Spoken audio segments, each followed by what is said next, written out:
Oh.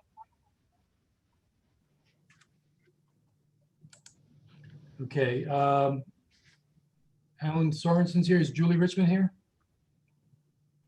Julie's not in the office today. Okay. Rob Harrington, I see. Ashley Long, Jacob Tewill, Mike Sweeten, John Ravella, Travis Ewald, Olu Florin, Lizzie Phillip, Gary Spears, Lance McMillan, Paul Lagallo, Harriet from DOT, Jason Morris from the city of Newburgh, and John Ravella from Walden. Who did I miss?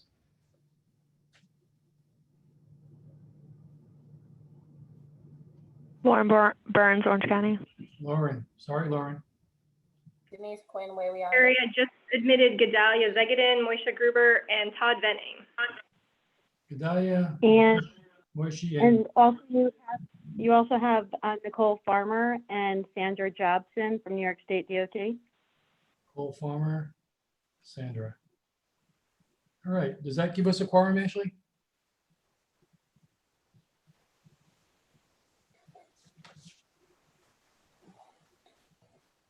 Ashley?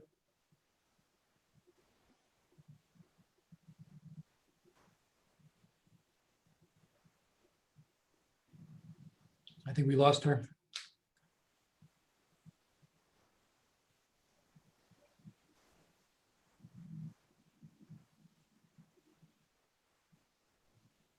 Is there anyone else still on this call? Oh, here we go.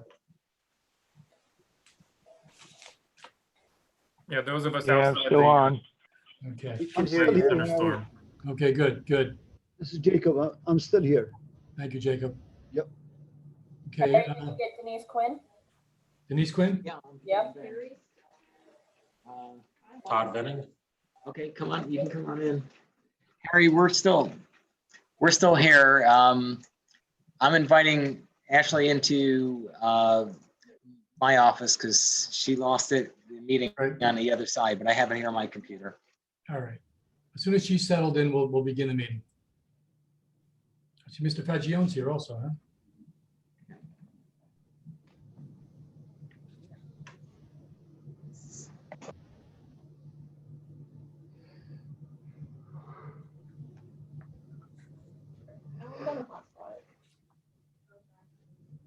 So if you want to come sit over here.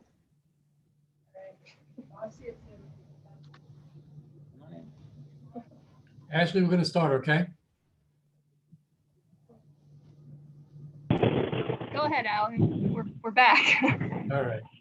I think we have a good enough Harry, amount you're on. Harry. to begin. So we'll open the planning committee meeting, June 8th, 2021. Call to order. We pretty much went around the room with identifying who's here. Opportunity for public comment. Does anyone have any public comment they'd like to make at this time?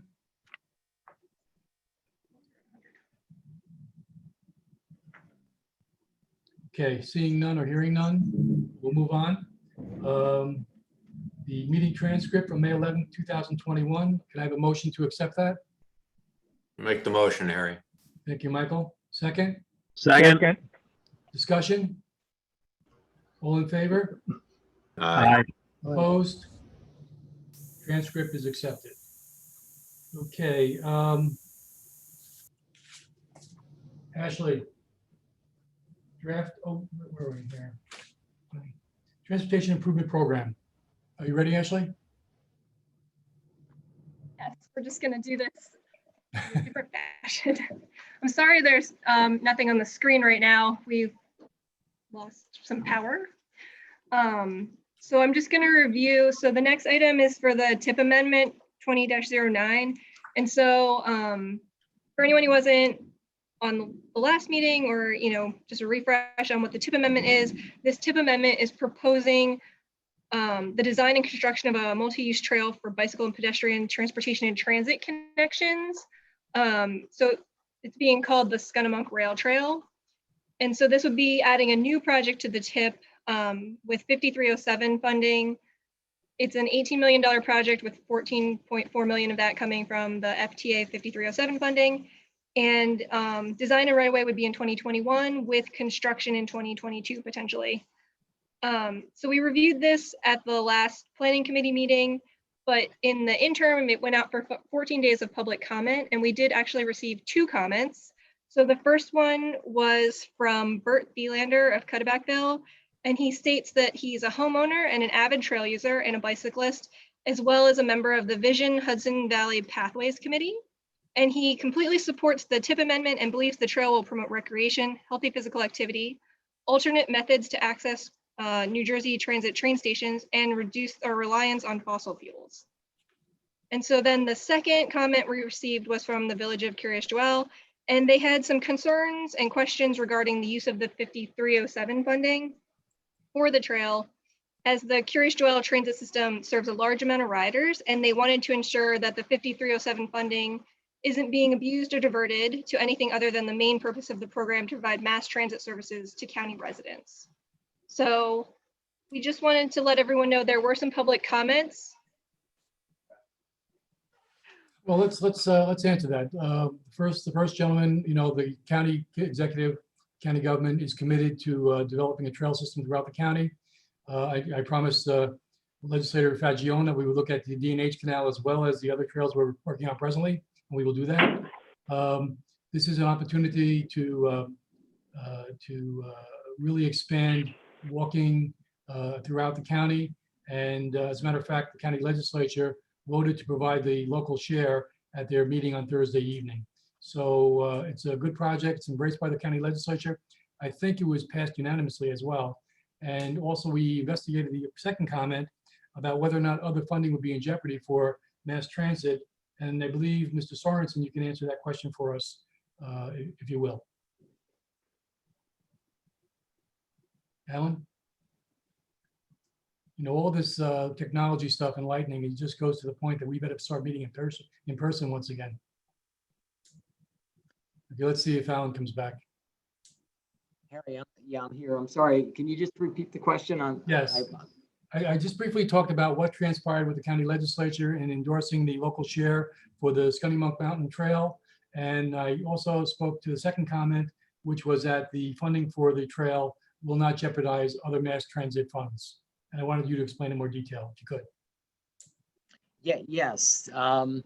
So we have the 5339 funding that we've have used for the purchase of buses. And we have, between the CARES funding that's come in and the money that we have in 5339, we have sufficient funding in our budget for the foreseeable future for the county's needs for buses. So very confident about that. The 5307 funding that we have available, the recommendation is to allocate the 18 million for the Scunnamunk Trail, but that still leaves approximately 12 million in that fund for other purposes, and we also have additional funding coming into the 5307. So we're confident that we have sufficient funds to provide for the county's transportation needs moving forward. Okay, thank you, Alan.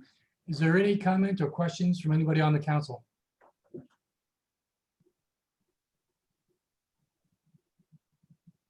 Okay, hearing none. Ashley, what do we do next here? You're on mute. Thanks. Just switched rooms again. We just wanted to let everyone, make sure everyone was aware that we received those public comments and just kind of bring it to the committee so that they were aware and if there was any more discussion that needed to happen, but it doesn't sound like that's occurring. So if everyone is, if there's no more discussion about it, this action, the recommendation would be to proceed, to the policy committee meeting, which is right after this meeting, for a vote. Okay, moving along, local project sponsor updates. Would anybody like to talk about some of the current projects that are going on in your community? I can start, Harry. Jacob DeWiel here, City of Middletown. Yes. The ADA Curbs and Sidewalks project is winding down. We expect to finish to complete the work on Dolson Avenue this week with the new curbs and sidewalks. And it's really a very exciting project for us because it created curbs and sidewalks where none existed, in a very heavily traveled road, Dolson Avenue, or the extension of 17M. So we're very happy with it. It's moving along very well, and the construction should be completed except for punch list items and finalizing minor things. We should be done this week.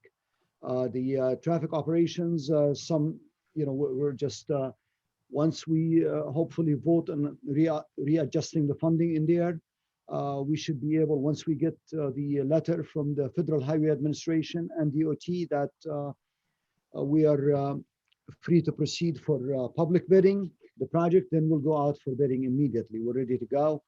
And that should do it from our end. Okay. Anyone else have something they want to share with us regarding local projects? Jason Morris, City of Newburgh. We've completed the Lake Drive Bridge over the Quisea Creek. That bridge was reopened to vehicle and pedestrian traffic on May 28th.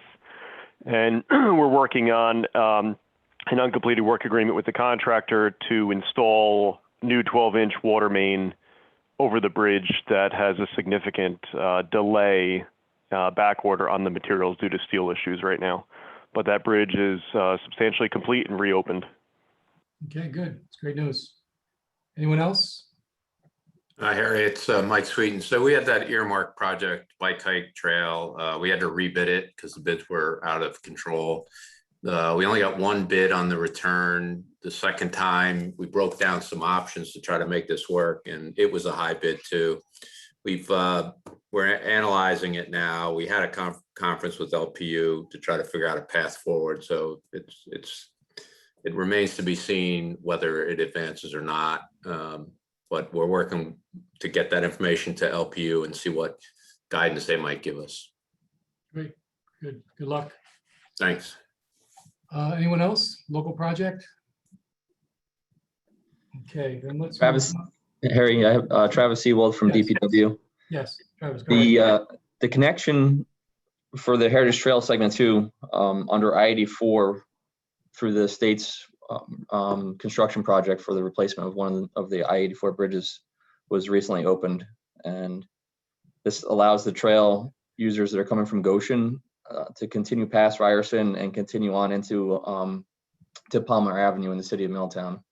So we were very excited to see that open back up. So it opened a couple more miles of trails that were completed but really weren't accessible. And just have to say a big thank you to the New York State DOT's I-84 construction project and the town of Wawayanda and the Parks Department, because it was a coordinated effort to make that happen. So. Great. Okay, anyone else? If not, we'll move on to old business, which is a presentation. Proposed Forest Bridge to Route 208, Route 17 Connector Road. Is that you, Gedalia, or Moshi? You're on mute, Gedalia. Yep, Gedalia is here, Moshe is here, and we have Craig Manning here for the village. We submitted the PowerPoint presentation, which was part of the invite to the meeting. So is it now the time that you want to go through that PowerPoint? Yes, let's do that now. Okay, Frank, Craig Manning, are you ready? Yes, we are, Gedalia. Can everyone hear me? Yep, go ahead, Frank, take it away. Great, thank you. Good afternoon, everyone. Some of you I know, some of you I don't know, but I'm Frank Filicciotto with Creighton Manning. I'm joined by our full team, Steve Godlewski, Ken Worstead, and Jesse Vogel. And we've had the pleasure of working with the village of Cures Joel for a couple of years now. And what we wanted to talk about today was the proposed connector road, which I'm sure a number of you will be generally familiar with. But we're talking about a portion of the former Larkin Drive extension project that we're now calling the proposed connector road between the Forest Road Bridge and the intersection of New York State Route 208 and the 17 interchange. Ashley, if you could advance the slide one, that'd be great. So just to give you an idea of the project location, this is an important project regionally because it's at the intersection of a variety of municipalities in Orange County. At the heart is the village of Cures Jewel and Palm Tree. You have the village of Monroe, the town of Monroe, town of Blooming Grove, and the village of South Blooming Grove, all within very close proximity to the project location. So our hope here is to ultimately get interest from this group in putting this project on the tip so that we could achieve some sort of funding mechanism for it. And this presentation is going to lay out really the needs and the benefits of such a project. If you can advance the slide.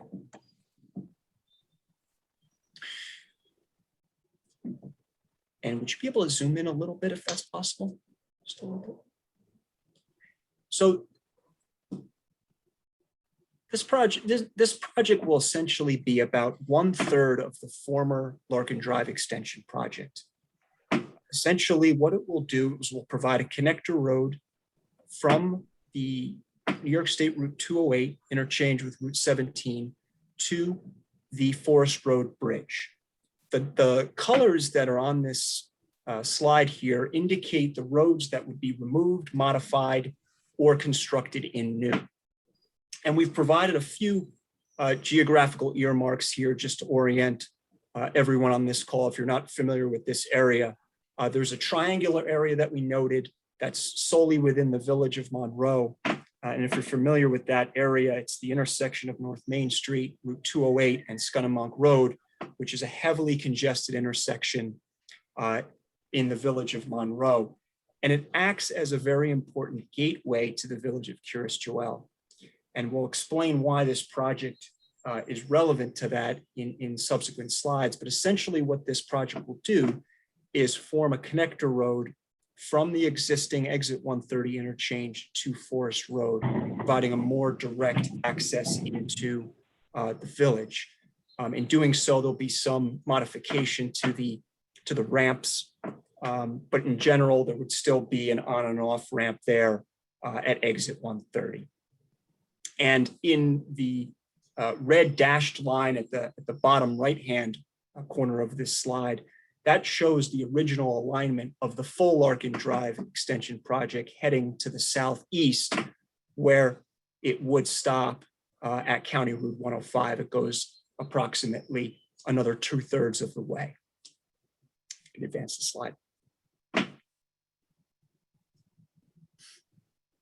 So just a quick little history of the Larkin Drive extension project. This area in general has been studied thoroughly for the last 15 to 20 years, beginning with the Southeast Orange Transportation Study, which highlighted back in 2004 heavy congestion on New York State Route 208. In the early teens, the New York State Department of Transportation completed the Route 17 Transportation Corridor Study, which talked about capacity improvements at exit 130. Around 2009, 2010, OCDPW was a sponsor for the full Larkin Drive extension project. There were Tiger Grant applications that were made for federal funding, which unfortunately did not pan out. And ultimately the project was discontinued due to a lack of funding. But as you'll see, there was a lot of legwork made with respect to this, to the larger project that proves to be beneficial for this smaller connector road project that we're presenting to you today. If you go forward one more slide.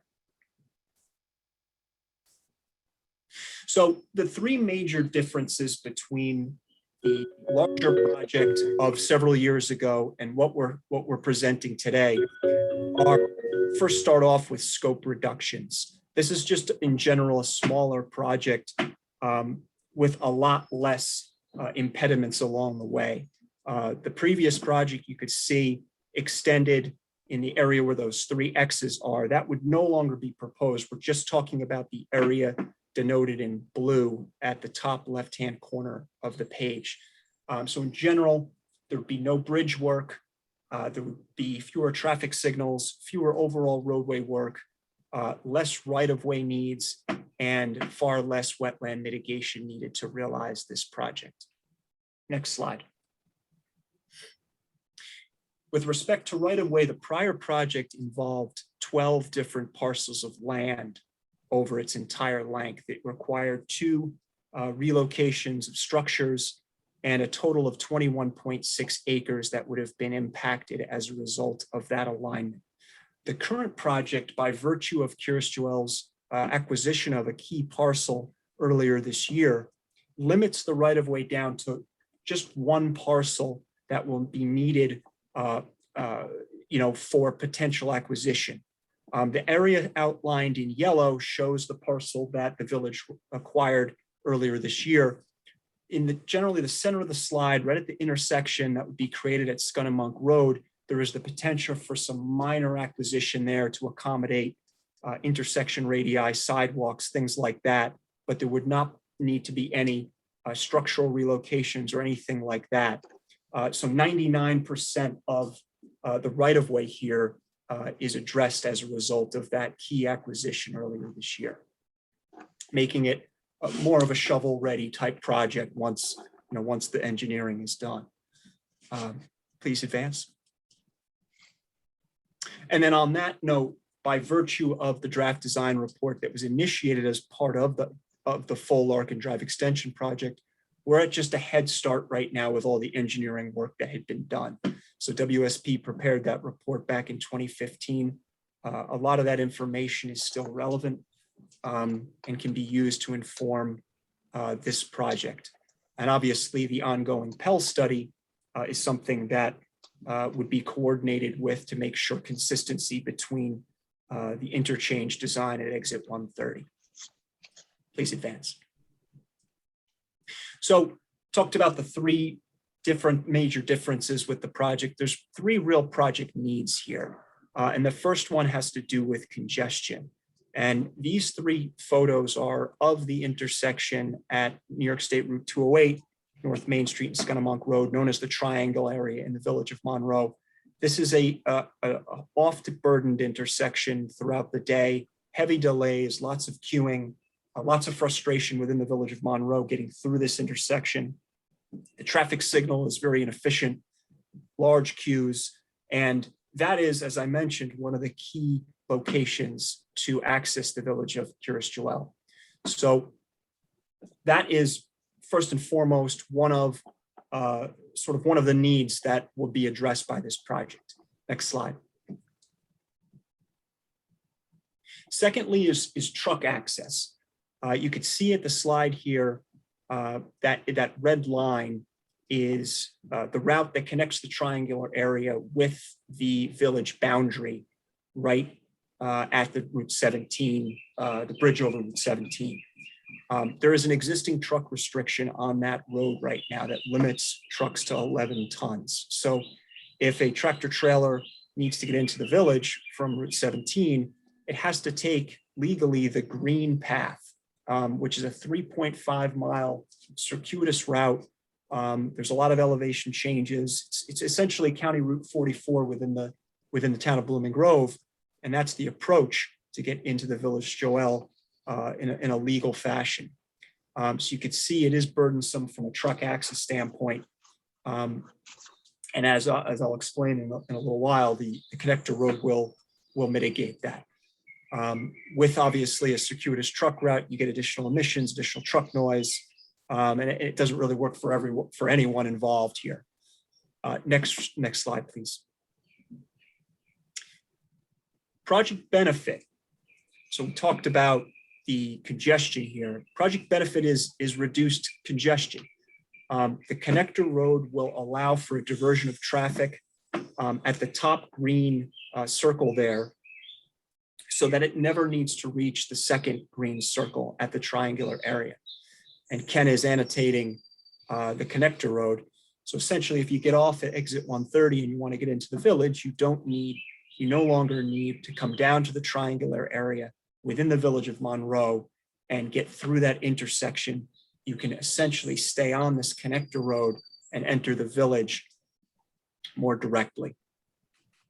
And that will result in overall improved intersection operations at those two traffic signals that exist today.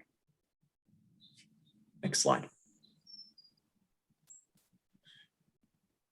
Truck access, as I mentioned, the red line is the restricted, is the truck restriction route.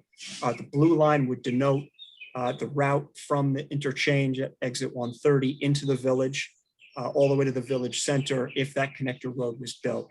So obviously an elimination of a circuitous path, overall reduction in vehicle miles traveled by trucks, reduced emissions, and reduced noise. Next slide. So I'm going to turn it to Steve now, who's going to talk through some of the key tasks associated with this project as we move it forward. Thank you, Frank. So as Frank mentioned, a significant amount of work was completed as part of the previous effort completed by Orange County. So moving forward, based on the revised scope, we would need to update the environmental screenings, specifically the wetland endangered species. Just wetland delineations are only good for so long. You're gonna have to update the preliminary engineering, go through the access modification report process with DOT and FHWA, update the design approval document for the overall revised scope, update right away. Then you jump into, well, actually, first we need to complete seeker and NEPA, but then we're going to jump into final engineering and construction documents. And those are the primary key tasks remaining. Obviously, there's things below those and associated efforts that need to occur, but that's the highlights. Next slide, please. So one of the things, and it's always an important question, is the cost comparison. So the previous project back in 2015 had a total cost of roughly $31 million. Based on the revised limits, the updated engineering that needs to occur, the changes in the right-of-way costs that are associated with it, our current estimate is just over $15 million to complete that. And, there's still, you may be wondering why it's only 50% of the cost, but it's not, not the same corresponding length of road. A lot of the expensive work that was in the original project still remains. So that's all the work to the east, the intersection work, the ramp work. There were some significant costs that were pulled out of this, namely the wetland mitigation. The revised limits have less wetland impacts based on the previous delineation. There was a box culvert that was included just east of Forest Avenue. That's no longer required. But again, a lot of the bulk of the costs and the work is still there. It's still off to the east at the near the interchange. And then obviously, there's also just inflation over the last 6 to 7 years. Next slide, please. So this is a rough timeline that we put together and we work with the village on right now, adding it to the STIP in the summer with the anticipation that preliminary engineering would start later this year and go into 2022. 2022, you're finishing your seeker and NEPA process, design approval, starting your final engineering construction documents with construction in 2023. And that's the end of that. Okay, Frank, anything else? No, I just wanted to turn it back to Gedalia to see if he wanted to make any closing remarks with regard to this project's importance to the village beyond the engineering side that we've outlined. Gedalia?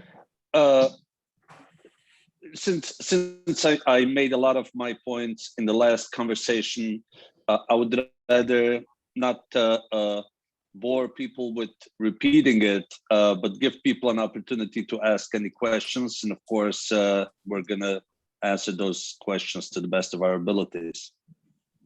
All right, let's then open it up. I think the first question probably should come from State DOT, your reaction to this plan. I know Lance is there and Nicole. Hey, good afternoon, everybody. First of all, we've been looking at this for a long time, as Creighton Manning and the others at Gedalia have said. This concept isn't new to us. I think it does provide benefits.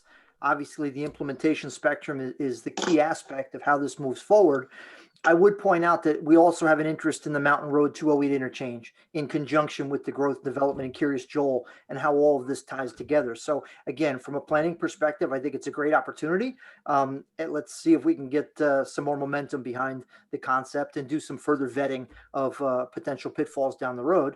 But at its face value, as I said, this has been around for a while and has been of interest to the community and us to alleviate congestion in certain areas along this corridor.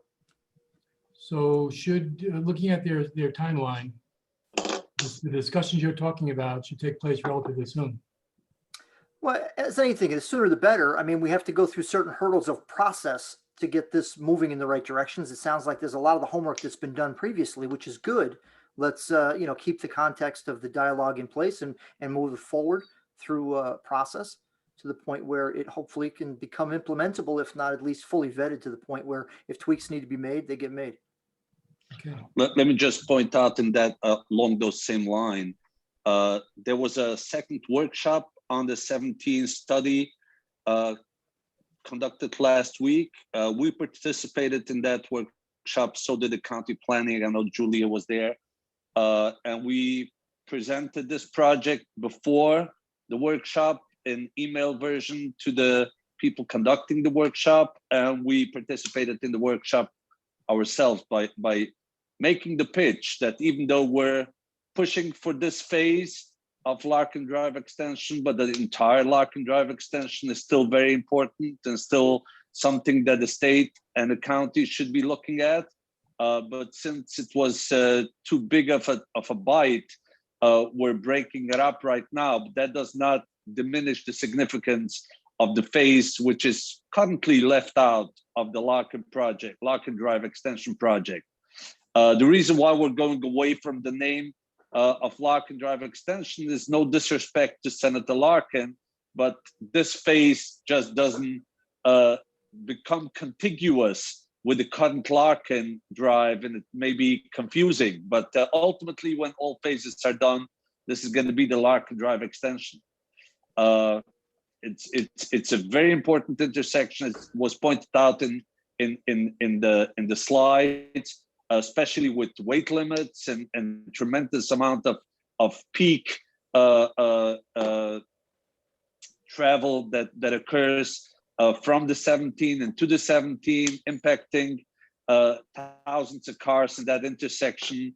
And we're here to make the pitch for it. I mean, this project was originally sponsored by Orange County Department of Public Works, but the county, after failing to get Tiger funding, asked the local communities to take over sponsorship, and we stepped up to the plate. We took over sponsorship of the project, and here we are. Yeah, the county actually had applied for those Tiger funds on numerous occasions, maybe as many as 5, and were unsuccessful in getting those dollars. So I'm really happy that you and Moshi have come up with an alternate plan that is less expensive. It still is. And let me make it very clear: the county showed its commitment for this project all along. There was never any doubt on that, and we're grateful for the county bringing it to the point where we just were able to take over the plans and just slice it in different phases and try to push forward. But we know that we're together with the county on this initiative, and so are we together with the village of Monroe and the town of Monroe. And state DOT. From our perspective, and from our perspective, this concept had merit back in 2015. It still has merit. Let's continue to work through the process. And, I think there's a lot of credence to seeing this move forward. Great. Thank you, Lance. Now, on a technical aspect, in order to get to the process, and that's what brought us to this point, there were earmark application requests from congressional people. And one of the questions on those requests is this project listed on a state plan? Now, I'm not sure if the state has a listing other than the TIP. So if it's listed on a state capital plan, which is the TIP, it may make it eligible, whether it's earmarks, whether it's raise funding or other funding, but people view the TIP as the list of measuring significance, measuring importance of a project. If a project is not on the TIP, if it wasn't important enough to be placed on the tip? Why should it be important for funding from a congressional earmark or a RAISE program or any other federal program? So there's a lot of infrastructure talk on the federal level, and we want to make sure that this project is ready with all it needs in order to get funding from those potential sources. And being on the tip is a critical measuring factor from outside agencies on whether a project is important, has community backing, has the appropriate study and thinking put into it. And that's the first step. We need to get this project back on the tip. This project was on the tip for many years as Larkin Drive extension.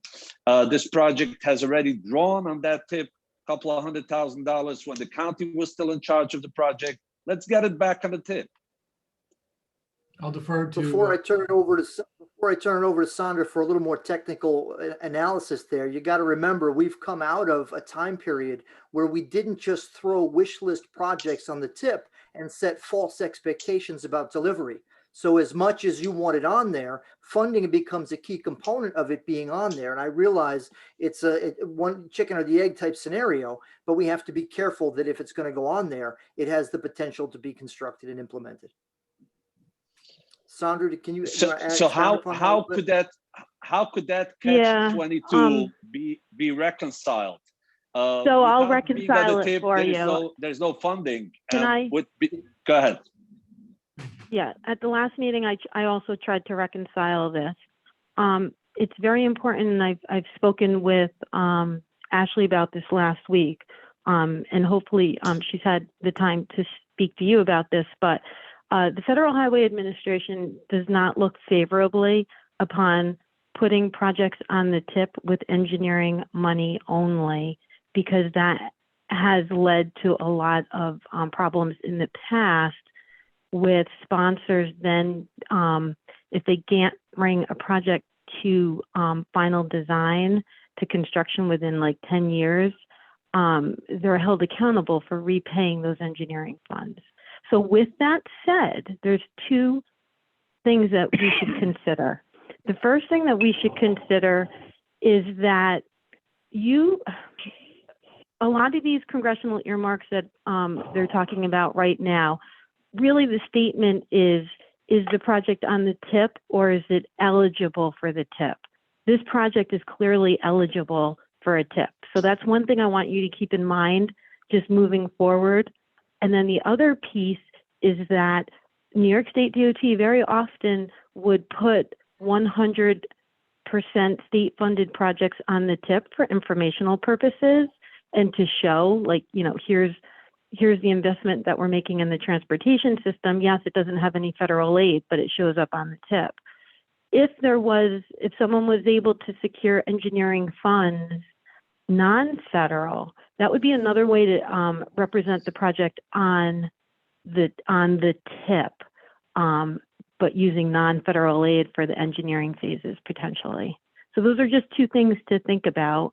Again, not precluding securing federal aid either through the MPO process or through some sort of federal discretionary program. So I just wanted to throw those out again. We talked about this at the last planning meeting, but I know there's some new folks on this meeting. So I hope that helps. Okay. But the project here has a few differences. The fact is that this was on the tip, and we're okay if it's placed back with the same PIN number that the project already had.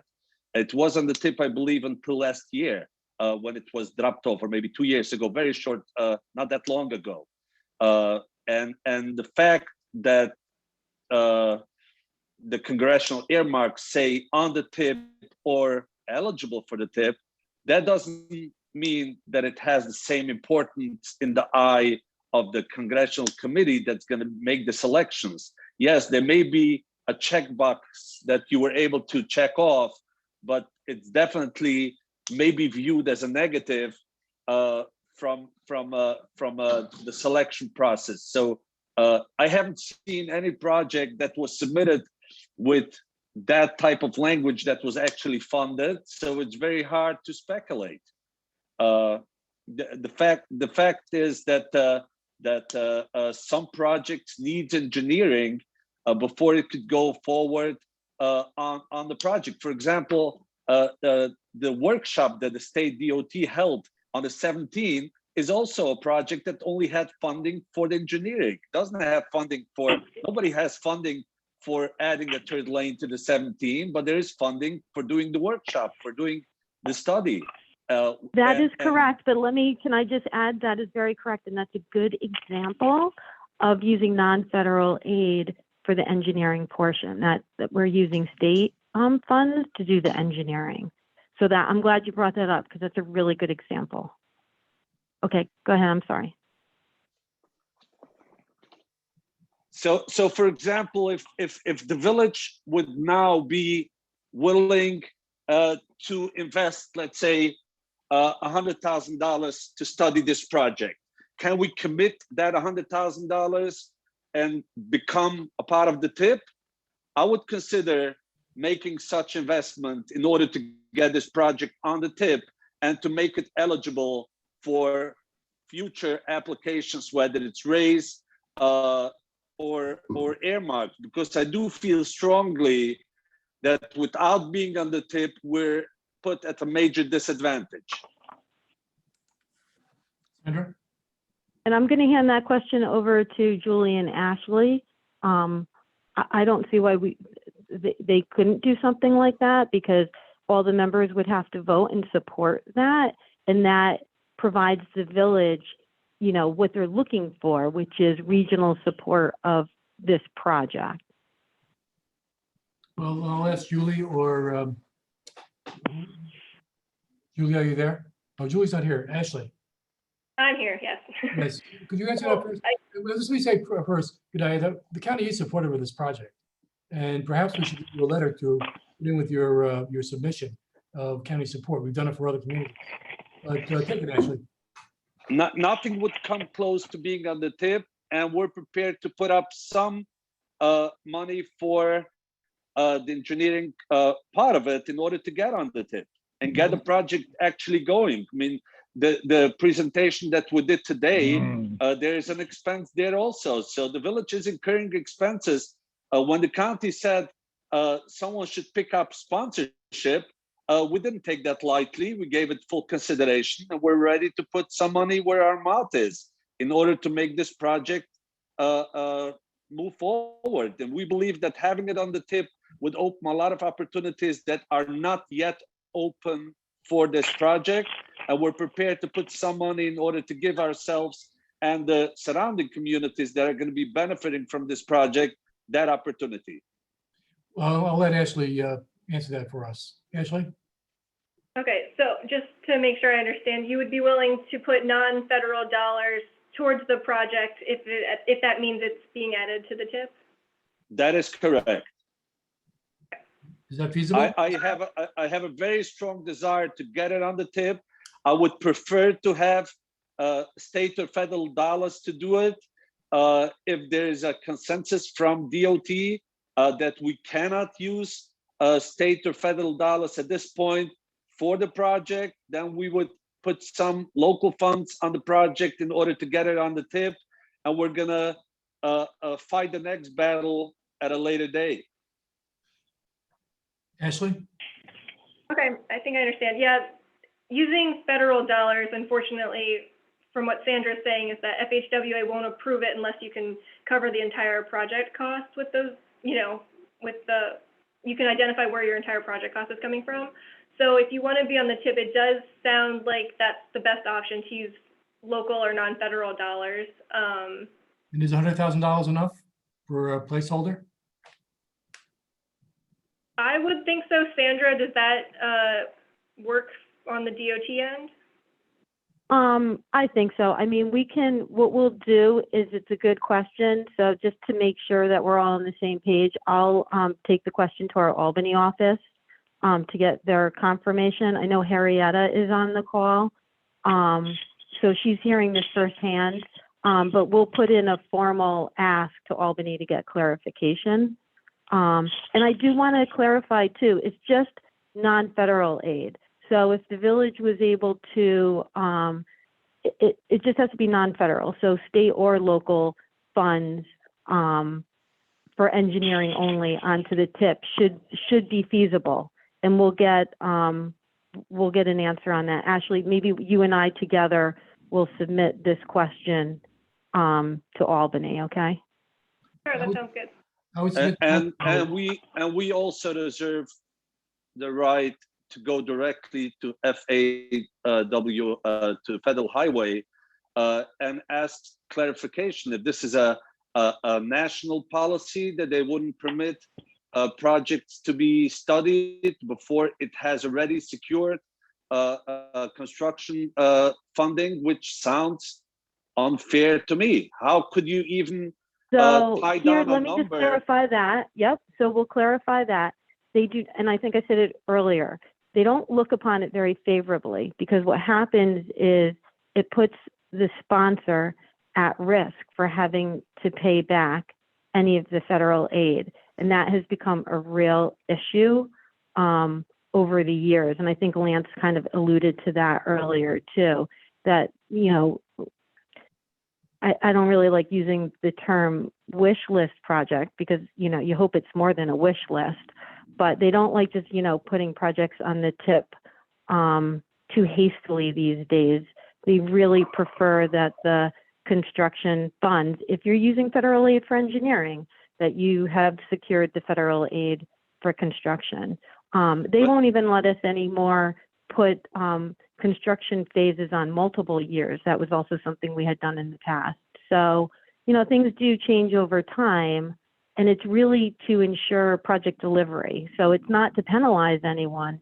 It's actually just to help the money, you know, get to construction and get projects built. Okay. But isn't that a cause for why projects are never properly estimated, the cost, because the estimates are done before the engineering, before the planning. So it's basically shooting from the hip. Isn't it more a better public policy to study a project and come to a number of what construction cost is and then go for the construction? But I understand I they agree don't with want to you. waste. It's that 10-year PE thing that gets everyone. I would totally agree with what you just said. Let Julie, Ashley, and myself, let's just present this scenario, at least this scenario, you know, that we've come up with as a group, and just make sure it's viable. And then we can, as part of that question, we'll also get confirmation on, you know, is it a soft policy or a firm policy on, you know, putting a project on the tip with federal aid for engineering only, you know, understanding the 10-year PE. Especially on a project that already has a few $100,000 federal aid to engineering, which is to the original Larkin Drive project. Now, we do have other projects on the tip that we're prepared to offer as freeing up some federal money. So we're not taking anything from any other communities. But that would only be available. Well, you're to presenting us. a whole nother, you know, you're presenting a whole nother option. And this is where we don't have our local program unit manager on the call right now. But, you know, you are presenting almost a whole nother option, which is right now the county is working through our local projects unit with Albany and FHWA on, you know, whether or not the engineering funds need to be repaid or not on Larkin Drive project. You know, maybe there's a whole nother conversation that needs to take place with our local projects unit, with our Albany office and FHWA, where we say, okay, you know, we have a rescoped project. It's similar, you know, like you're always saying earlier, using the same pin. I don't know, maybe there's another bigger conversation that needs to be had with that respect. So, because I'm aware that the 10 years federal highway could be appealed to 20 years, and that could avoid having the county repay those engineering fees, because we're taking over project sponsorship and pursuing it. Exactly. And Harry, I'm getting a 10% commission for that savings. The check's in the mail. So I'm just throwing that out there. This is, this is all very well beyond my area of expertise, but I think these are like 3 conversations, that we could have with people who are experts in this area and find out. And if we have to have this conversation between the county, the state, and the sponsor ourselves, we don't need to board the entire group Exactly. with this conversation. We're prepared to have a meeting or a Zoom call and flush out all these ideas on how to make it work for everybody's benefit. Right, with the goal of trying to accomplish the project. So we'll get to that. I think it's been a very productive discussion, and Sandra and Ashley, you will get back to Gedalia as soon as you can. Yes. Thank you both. Okay. Thank you all. Any other comments from anyone else on this council about this project? Okay, thank you all. We'll move on now. Thanks for the opportunity, everyone. Appreciate it. Thank you, Lance and Sandra. I appreciate it too. Let's see, new business. Is there any other new business that anyone would like to bring up at this time? Okay, hearing none, I'll go to Lauren, air quality conformity determination. Yes, so sorry, I have to shift over. So you can see we're presenting the draft transportation air quality conformity determination. The Dutchess County Dutchess County Transportation Council, which is DCTC, and the New York Metropolitan Transportation Council, which is NIMTIC, are both updating their metropolitan transportation plans or their long-range transportation plans. So because we're in a non-maintenance area for the Poughkeepsie ozone and a maintenance area for PM 2.5, we also have to update our regional emissions analysis and our conformity determination. So this is bigger than some of the other conformity determinations we've done. We're now going out to 2055, which is NIMTIC's forecast year for their MTP update. We also did a big overhaul of the model, the travel demand model, and of the forecast, which we presented at the last planning committee meeting. So with that, we plan to go to public comment with DCTC and NIMTIC on June 16th for 30 days, and hopefully look to adopt it at our next policy committee meeting in August. Do we have any questions? Anybody, any questions? Okay, so we don't need to vote on this, do we, Lauren or Ashley? Nope, nope. We'll send out the public comment, an email with the public comment. Okay, I'm going to skip the OCTC staff reports until we go to the policy committee and the other member reports. What is this about save the date planning committee meeting July 13th? Ashley? Yep, just one of our standard save the dates. We'll have a planning committee meeting in July to review some other things like the public participation plan and a minor update to operating procedures. Just stay tuned. Okay. Does anybody have any questions at all regarding this this agenda for the planning committee? If not, then I'll ask for a motion to close this meeting. So moved. Second? Scott Manley, I'll second. Thank you. Okay, all in favor? Aye. Aye. Meeting is closed. And now we will open the policy committee meeting. And I need a motion to open this meeting up. So moved. Second? Second. Opposed? Passes. We are in session for the policy committee meeting, June 8th, 2021 at 1-ish, 1:57. Okay, we had an opportunity before for public comment. Is there any public comment at this time? Okay, hearing none, I'll move on to accepting the meeting summary from March 2nd, 2021. Can I have a motion, please? So moved. Second? Second. All those in favor? Aye. Okay, opposed? Aye. Passes. All right, next is the draft OCTC resolution 2021-04, tip amendment 20-09. Ashley. So this tip amendment is for the Scunamunk Rail Trail to add this project to the tip. As you can see on the screen, I have up the new tip listing. So you can see that it's an $18 million project beginning in 2021 with potential construction in 2022. Okay. Is there any discussion or any questions? This is what we talked about in the last meeting. Hearing none, I'll ask for a vote in favor. I'll make the motion, Harry, if you need a motion, Jacob here. Second, I want to comment on this project, if I may. let me get the second and then we'll have comment. Okay, Can I have a second? second. Okay, Gedalia, Yeah. your floor. I raised a few issues on this project on generally on 5307 at the last meeting. And I also have submitted written comments on this issue,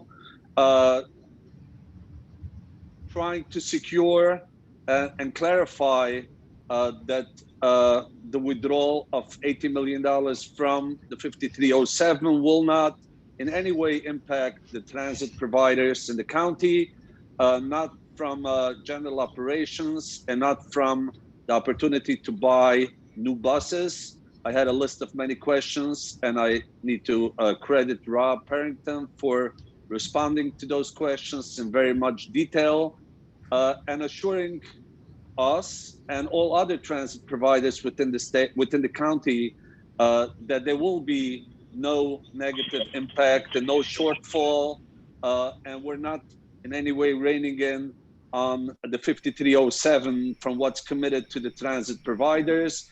This is extra funding that was made available by the CARES Act and the county's commitment to its transit providers, including the buying of new buses and reimbursing operating costs will be the same, but hopefully even better. And I've taken those responses very seriously and comforted, and therefore I want to rest my case.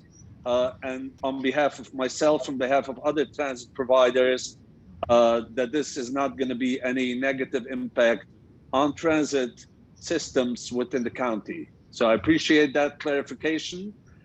I'm a little jealous that the county found $80 million for the trail, but didn't find $80 million for the project that we talked earlier. But I'm going to get over it, and we're going to, of course, support this project because this is important to the county. Well, personally, for me, I couldn't find any more money for the city of Newburgh, so that was bothering me, but I got over it. But thank you, Gedalia. And I know Alan and Rob did a great job doing the research on that and getting you the right answers. So thank you for seeing our work of the staff. Alan, is there anything you wanted to add to that, or Rob? Just want to thank the council members for their support. Okay, Rob? No, I just want to say I'm glad I was able to address the concerns. We're in good shape, and I'm confident moving forward we'll be okay. Okay, thank you. So with that, we have a motion and a second. All those in favor, please vote yes. Aye. Yes. And Yes. those opposed? The motion passes. Thank you. Thank you very much. And as I said earlier, the county legislature voted Thursday night to provide the local share, local funding. So this is a go. Under new business, does anybody have anything to add on the new business? Anything to share with us today? Well, I have one thing. The Senate last night, New York State Senate, confirmed my appointment to the Metropolitan Transportation Authority Board. So if you have any issues in Orange County regarding mass transit, MTA, you know my phone number. Give me a call. With that, we'll go to Orange County Transportation Council staff reports. I guess I'll start with Eric. Are you on there, Eric? Eric Danega? Travis? Yeah, Travis should be on, Harry. Okay. Harry, I don't have any other updates besides the trail one I gave. Thank you. Okay, thank you. State Thruway Authority? I don't have anything. Okay, thank you. And What else do we have here today? MTA, are you there? Yes, nothing to report at this time. Okay, I'll look forward to working with you. Who else do we have here? Let's see. New York State DOT, anything else to add, Lance, or your staff? Boy, it seems like we've got a grocery list of things going on. Just a few off the top. I mean, Legoland is almost pretty much complete from our perspective, which is a good thing. I-84 McVeigh Road, Travis, thank you. I know the guys are working very hard on that overpass out there, making good progress this summer months. 17K at Valley Central seems to be moving along. Right now, we got a snag with some a couple of trees that need to be removed, and we're waiting on some Indiana bat mitigation that hopefully will move through this summer, but that project is moving. The big one for us, as far as the pavement rehab, we got that $18.4 million project on I-84 from Route 6 out to 17M. That's been awarded in February, so we should be seeing good action on that this summer and hopefully get some recovery on that section of the interstate. So I know there's more, but just a little glimpse of what we're looking at in Orange County. Happy to see construction weather conducive to getting some work done. Yeah, lots going on. I was at Legoland last week. It's really going to be a great hit for the whole region. Yeah, they're going to go through some growing pains right now, but we'll get there. Hopefully, post-COVID, it'll be an asset to the whole community here in the Hudson Valley. Well, the road work looks really good, so hopefully we'll be able to accommodate the crowds that we're expecting. Okay, anybody else? I want to make 2 points, if I may. Good day. We're doing construction on the State Highway 32, installing the water pipeline. Of course, construction is always impacting traffic, but the project is moving quickly along. We're very hopeful that we're going to be out of the way by the end of this construction season. If people do notice things that we should be aware of, we're ready to hold our contractors' feet to the fire if there's any improvements needed. We are trying to avoid some of the construction on State Route 32 and the 5-corner intersection, so we could looking at alternative areas of where the pipeline could be installed instead of impacting the 5-corner. We're going to know better within a few weeks on progress on that. But construction is progressing during the season, and we're working closely with DOT inspectors, making sure that everything is done right. On one other project, the project that's on the tip, road and sidewalk project, which is proposed to improve County Route 44.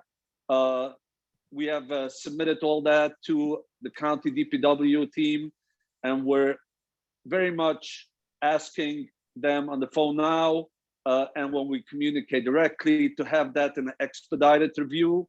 That is also something that's impacting the 10-year window of a TIP project, and it's waiting for county DPW sign off both on right-of-way lines, so we know what we have to acquire, and also on a construction package.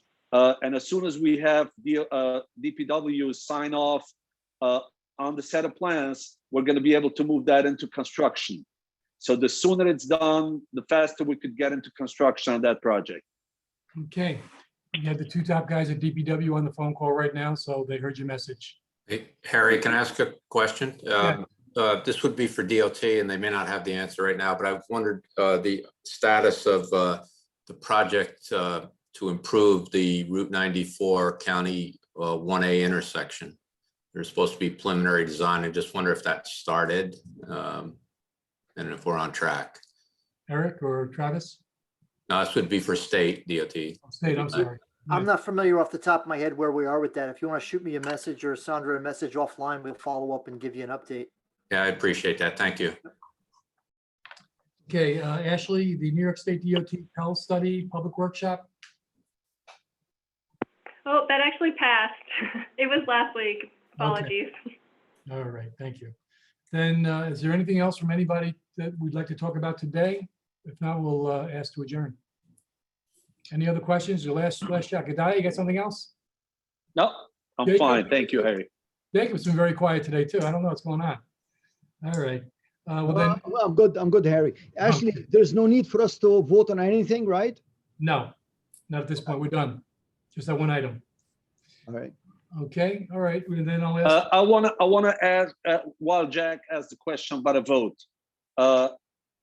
I know Ashley and others are gonna check up with the state DOT in Albany about the previous project, the Connector Road project. Assuming that they're fine with that approach, will we have to wait another month for a vote on being added to the TIP, or can we have a vote now, subject to DOT being okay with local funds? I'll answer that a little bit. I think it's probably difficult for us to vote on something that we don't know what it really is until it comes back to us in some kind of form. But I'm not opposed to a special meeting if that's required. Yeah, Gedalia, let us do our homework and check on that, and we'll get back. We want to move this along with you in the right fashion. So you have my commitment that as much as we can, once we get answers, we'll share them with you and the team. And if, like Harry said, if we need to do something special to move something, we'll do what we can. Thank you. Okay. Anyone else? If This is not- John Ravel. I just want to make sure we are going to get updated package regarding that project before the next meeting. Ashley? Yeah, I can put together everything that the village has shared and send it out in an email. That'd be great. Okay. Thank you. I think we have. Harry, Yeah.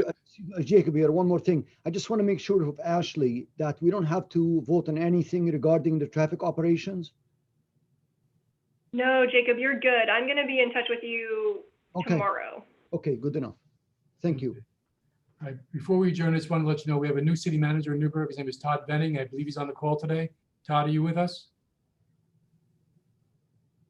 Well, he was here earlier. So he's taking the place of Joe Donat, who you know from past meetings. So the city and Jason Morris is also here on the call. So I just wanted to introduce Todd. With that, a motion to adjourn?